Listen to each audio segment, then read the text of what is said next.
सलमान का रुतबा बॉलीवुड में इतना बड़ा आज है कि उनकी कितनी भी खराब से खराब मूवी आए, जनता उनको देखने थिएटर में जाएगी ही जाएगी। शाहरुख, आमिर, अक्षय, अमिताभ, सबका डाउनफॉल जनता ने देखा, लेकिन आज सलमान खान अकेला ऐसा बॉलीवुड का एक्टर है जिनकी मूवी सिर्फ उनके नाम पर चलती है। इतनी कंट्रोवर्सीज के बाद भी बॉलीवुड में सब उनकी तारीफें करते हुए मिलेंगे, सब उनकी गुड बुक्स में रहना चाहते हैं। कोई भी उनके ऊपर बोलने से पहले 2 बार सोचता है। देखो, एक ही है टाइगर और वो है Salman Khan. I don't think anybody can be Salman Khan, and I don't think anybody should try and be Salman Khan because there is only one Salman Khan. There's another person who's really impacted me, and that's the movie star, the mega star, Salman Khan. Salman Khan एक ऐसा नाम जो बॉलीवुड में सिर्फ stardom नहीं बल्कि एक protection shield का दूसरा नाम बन चुका है। किसी और ने इतने केस झेले होते तो शायद अब तक जेल की सलाखों के पीछे उम्र गुजर रहा होता, लेकिन सलमान वो हर बार बच निकला। चाहे बात 1998 के काले हिरण की हो या 2002 के फुटपाथ पर सोए हुए इंसान की, कानून के हर मोड़ पर उसके लिए कोई ना कोई दरवाज़ा खुलता रहा। लेकिन ये कहानी सिर्फ गाड़ियों और बंदूकों की नहीं है, ये कहानी है रिश्तों की, ताकत की और उस सच्चाई की जिसे हर कोई जानता है मगर बोलने से डरता है। ऐश्वर्या राय जैसी अभिनेत्री जो कभी सलमान की मोहब्बत थी, बाद में एक ऐसा नाम बन गई जिसे सलमान की मौजूदगी से डर लगने लगा। वो अकेली नहीं थी। सौमी आली, संगीता बिजलानी, कैटरीना कैफ, सबका एक ही पैटर्न था। ग्लैमर में शुरुआत और दर्द में अंत। अरिजीत सिंह जैसे शांत स्वभाव वाले गायक के साथ सिर्फ एक इवेंट की छोटी सी घटना को लेकर सलमान का व्यवहार बता देता है कि उसके लिए ईगो सिर्फ एक इमोशन नहीं, एक हथियार है। और बात करें अफेयर्स की, कई न्यूज़ रिपोर्ट्स कहती हैं कि 20 से भी ज़्यादा नामों से सलमान का जुड़ाव रहा है, मगर जो चीज़ नहीं जुड़ पाई वो है इमोशन और इज्जत। लेकिन फिर भी जनता उसे भाईजान कहती है, मीडिया उसके चैरिटी के पोस्टर छापती है और फिल्म इंडस्ट्री वो चुप रहती है, क्योंकि जहां डर होता है वहां अक्सर सच्चाई की आवाज़ धीमी हो जाती है। तो क्या वाकई में कानून सबके लिए बराबर है, या कुछ लोग बीइंग ह्यूमन के बैनर के पीछे कानून को भी खरीद लेते हैं? तो चलिए आज हम जानेंगे उस भाईजान की कहानी जिसे सबने जाना लेकिन कभी समझा नहीं।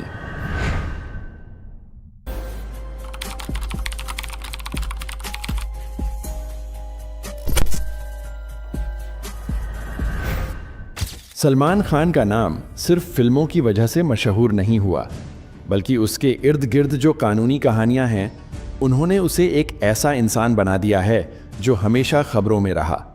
1998 में ब्लैक बक शिकार केस में सलमान पर आरोप लगा कि उन्होंने एक विलुप्त प्रजाति के जानवर का शिकार किया। कानून के मुताबिक ये एक गंभीर अपराध था, लेकिन क्या हुआ? सालों चले मुकदमे, गवाह पलटे, सबूत गायब हुए और सलमान को जमानत मिलती रही। फिर आया 2002 का हिट एंड रन केस, जिसमें उन पर आरोप था कि उन्होंने फुटपाथ पर सो रहे लोगों को गाड़ी से कुचल दिया। एक शख्स की मौत हुई, कई घायल हुए, लेकिन फाइनल फैसला आया, सबूतों की कमी।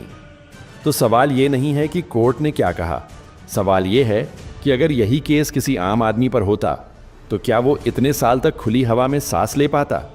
क्या वो भी बीइंग ह्यूमन बनकर बाहर घूमता? शायद नहीं। और यही तो बात है जो सलमान को सलमान बनाती है। उसके पास स्टारडम है, नेटवर्क है। इसी कारण शायद सिस्टम में ऐसा कुछ भी नहीं है जो उसे वाकई में छू सके।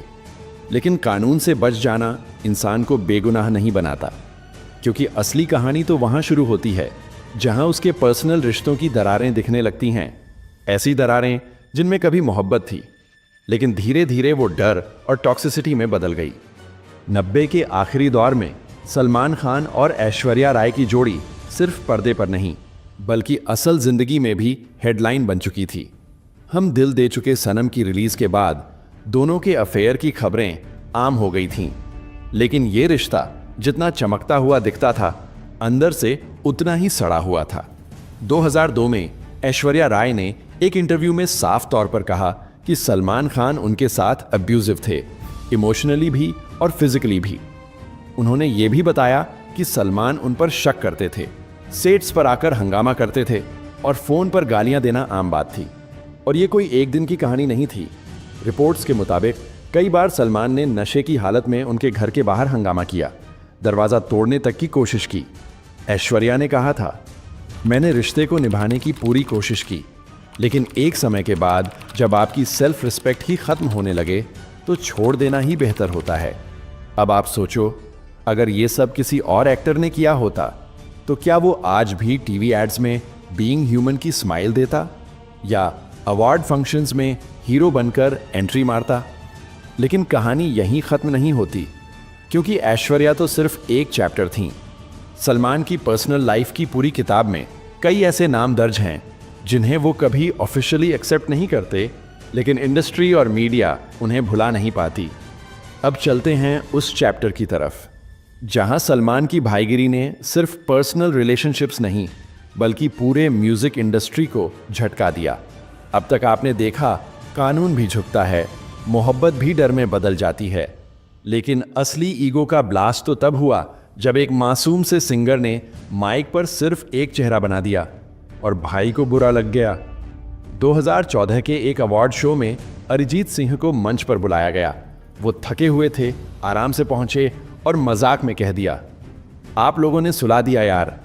आप लोगों ने सुला दिया यार तब से। एक सीधी सादी लाइन, लेकिन स्टेज पर मौजूद सलमान खान को जैसे ये ताना लग गया। वो शो होस्ट कर रहे थे और शायद उन्हें लगा कि ये उनके ऊपर एक इनडायरेक्ट इंसल्ट है। नतीजा, अरिजीत के गाने रिकॉर्ड होने के बावजूद कई फिल्मों से हटवा दिए गए, जैसे बजरंगी भाईजान और सुल्तान। यहाँ तक कि अरिजीत ने खुद सोशल मीडिया पर पोस्ट करके सलमान से विनती की थी कि भाई मेरा गाना मत हटवाना, लेकिन गाना फिर भी हटा। सवाल ये है कि क्या किसी एक मजाक की इतनी भारी कीमत होनी चाहिए? क्या एक लाइन की सजा किसी की आवाज़ को फिल्मों से मिटा देना है? अरिजीत अकेले नहीं थे। डायरेक्टर अभिनव कश्यप ने दबंग के बाद खुलकर बोला कि कैसे बीइंग ह्यूमन एक पीआर स्टंट है और उन्हें सलमान के नेटवर्क ने बाहर करवा दिया। अभिनव कश्यप को हटाया गया क्योंकि उन्होंने कहा था कि सलमान कॉलेज स्टूडेंट के रोल में फिट नहीं बैठते। विवेक ओबेरॉय का करियर भी उनकी प्रेस कॉन्फ्रेंस के बाद खत्म ही मान लो। ये आइसोलेटेड केसेस नहीं हैं, ये पैटर्न है, एक ऐसा पैटर्न जहां ईगो एंटरटेनमेंट से बड़ा हो गया और बॉलीवुड एक ऐसी जगह बन गई जहां जुबान बंद रखनी ही सर्वाइवल का तरीका बन गया। सलमान खान की जिंदगी में रिश्ते हमेशा गहरे रहे, लेकिन अक्सर वो गहराई कंट्रोवर्सी से ज़्यादा दूर नहीं रही। सबसे चर्चित रिश्ता रहा ऐश्वर्या राय के साथ, जहां मोहब्बत से शुरू हुई कहानी धीरे धीरे पॉसेसिवनेस, ऑब्सेशन और टॉक्सिसिटी तक जा पहुंची। लेकिन कहानी यहीं नहीं रुकी।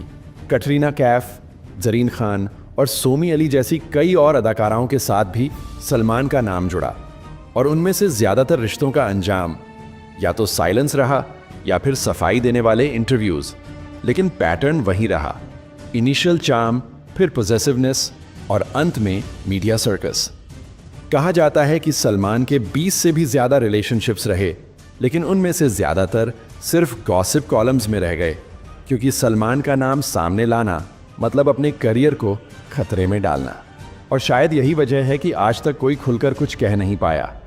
अब बात करते हैं उस मोड़ की जहां सलमान सिर्फ एक सुपरस्टार नहीं बल्कि एक ऐसा नाम बन गया जिससे इंडस्ट्री के कई लोग या तो डरते थे या उसकी मर्जी के बिना कोई बड़ा फैसला नहीं लेते थे। कहा जाता है कि कई बार कास्टिंग डिसीजंस सिर्फ इसलिए पलट दिए गए क्योंकि भाई को पसंद नहीं आया। अरिजीत सिंह का मामला तो बस एक एग्जाम्पल था। असली खेल तो वहाँ था जहाँ सलमान ने खुद को एक अनऑफिशियल गेटकीपर बना लिया था। कई रिपोर्ट्स और इनसाइडर बातों में ये सामने आया कि अगर किसी न्यूकमर को सलमान की ब्लेसिंग्स नहीं मिलती थी तो उसका इंडस्ट्री में टिकना मुश्किल हो जाता था। कुछ लोग इसे मेंटरशिप मानते हैं, लेकिन इंडस्ट्री के अंदर ये डर हमेशा रहा, अगर भाई नाराज़ हो गए तो करियर ख़त्म हो सकता है। एक सीनियर कास्टिंग डायरेक्टर ने अनोनिमसली कोट किया था, if Salman doesn't want someone in a film, there out, no questions asked. क्या ये सिर्फ कोइंसिडेंस है या इन्फ्लुएंस का एक ऐसा खेल जो न किसी कॉन्ट्रैक्ट में लिखा होता है न किसी इंटरव्यू में स्वीकारा जाता है, लेकिन असर इतना होता है कि लोग सामने कुछ नहीं बोलते, बस पीछे से विस्पर कल्चर बन जाता है। इतनी कंट्रोवर्सीज, इतने झगड़े, इतने ओपन सीक्रेट्स, लेकिन फिर भी सलमान खान का करियर कभी नहीं डगमगाया। कोई और होता तो शायद 2-3 मामलों के बाद ही इंडस्ट्री से बाहर हो गया होता। लेकिन भाई आज भी ब्लॉकबस्टर्स फिल्में दे रहे हैं, रियलिटी शोज होस्ट कर रहे हैं और बीइंग ह्यूमन का मास्क पहनकर सोशल सर्विस के चर्चे बटोर रहे हैं। असल में सलमान की सबसे बड़ी ताकत सिर्फ उनका स्टारडम नहीं है, उनकी सबसे बड़ी ताकत है फियर। एक ऐसा दबाव जो इंडस्ट्री में हर कोई महसूस करता है, लेकिन कोई खुलकर बोलता नहीं।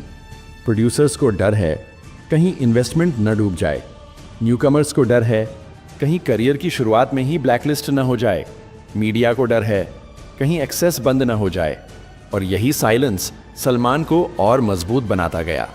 हर मामले में ट्विस्ट आता है, फिर डिले, फिर अपील, फिर सालों की चुप्पी, और आखिर में या तो फैसला नहीं आता या फिर पब्लिक भूल जाती है।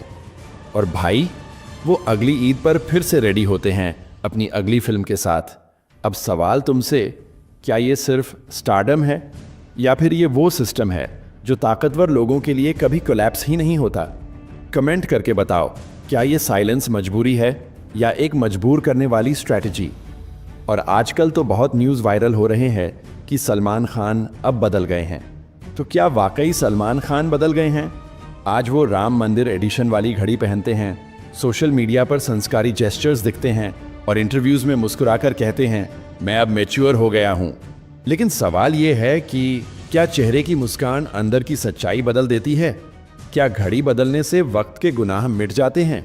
शायद ये बदलाव सच हो, या शायद ये बस एक केयरफुली स्क्रिप्टेड रिडेम्पशन प्लान है जिसे पूरी इंडस्ट्री मिलकर चला रही है, ताकि ब्रांड सलमान आज भी बिके, चमके और कभी थके नहीं। लेकिन जो भी हो, ये कहानी सिर्फ एक एक्टर की नहीं है, ये कहानी उस सिस्टम की है जहां लॉ, मीडिया और एंटरटेनमेंट सब कुछ एक वेल डायरेक्टेड फिल्म जैसा लगता है।